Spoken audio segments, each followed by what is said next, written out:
Right, now we used to have the Millennium Development Goals, now we've got Global Sustainable Development Goals. Can you tell me what is happening in the context of non-communicable diseases? A major sea change. I would say that non-communicable diseases, cancer, the big killers, cancer, heart disease, respiratory diseases, diabetes, were really orphaned from the Millennium Development Goals. Although they have been the biggest killer since the turn of the century, they were not included as priorities in the Millennium Development Goals. But I just attended last month, the end of September, heads of state meeting at the UN General Assembly, where the world leaders have adopted a new set of goals, interrelated goals, that now put non-communicable diseases and prevention on the priority development goals, sustainable development goals from 2015 to 2030. Right, what physically can the World Health Organization do to get non-communicable diseases targeted, and what simple steps can be taken? We have what we call the non-communicable disease best buys, both for prevention and management. And to give you a very concrete example, my first job at WHO was overseeing the negotiation of WHO's first treaty, the Framework Convention on Tobacco Control, which is now one of the most successful treaties in UN history. It's the same principle as the Framework Convention on Climate Change that your viewers will recall or understand. Within the heart of the Framework Convention, WHO has adapted what we call a technical package of effective measures. If you do those measures at the highest level, you know for sure that you're going to be successful in reducing tobacco use and cancer deaths, deaths from non-communicable diseases.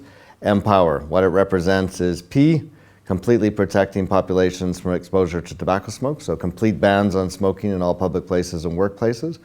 Offering help to quit. Warnings, the big pack warnings, over 50% graphic warnings, and also now plain packaging like you have in the UK, it's coming along.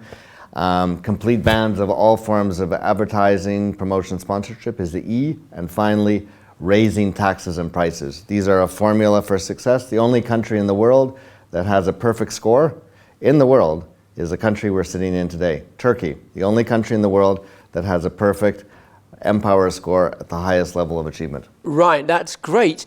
Turkey's doing well then, or it's made a start at least, and a number of countries have done well. But how can the World Health Organization help these measures to get to low and middle income countries where tobacco is still growing?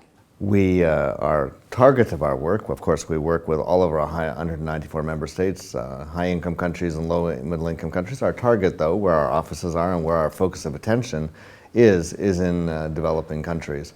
And with the Sustainable Development Goals, with the priority accorded in WHO to prevention and control of non-communicable disease, we're working through a task force of all UN agencies, almost 25 UN agencies under the umbrella of the Secretary General of the United Nations, to bring the force of the entire United Nations to the ground, working together, working with civil society, working most recently in a very innovative partnership to adapt innovative technologies. The fact that there's almost more mobile phones in the world than there are people. Right, now you've got the Be Healthy, Be Mobile initiative. Out of that, then we're seizing the power of information technology, joining our sister agency in the United Nations, the International Telecommunications Union, that works with telecoms and information ministries and countries, to now scale up in developing countries, for example, Senegal, Zambia, India, Costa Rica, using information technologies to help to advance tobacco cessation, to improve cervical cancer screening, to improve treatment and awareness of diabetes. Okay, you've got you're looking ahead 15 years. How much success do you think you'll have? We have targets globally.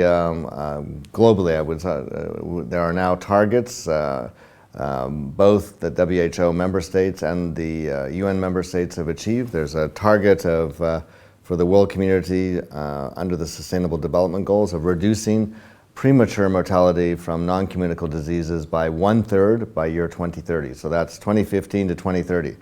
We're optimistic that if we focus our attention on working through the partnerships, partnerships, civil society, private sector, governments, UN agencies, applying what WHO calls the best buys for prevention and control of NCDs, that we can reach those targets. Right, and the take-home message for, in very brief terms, how to do this, what would that be? Importance of, I think, because your audience is mainly clinical specialists, the importance in the medical community of joining forces between public health and clinical practitioners, and partnerships across the spectrum to work together to make this possible.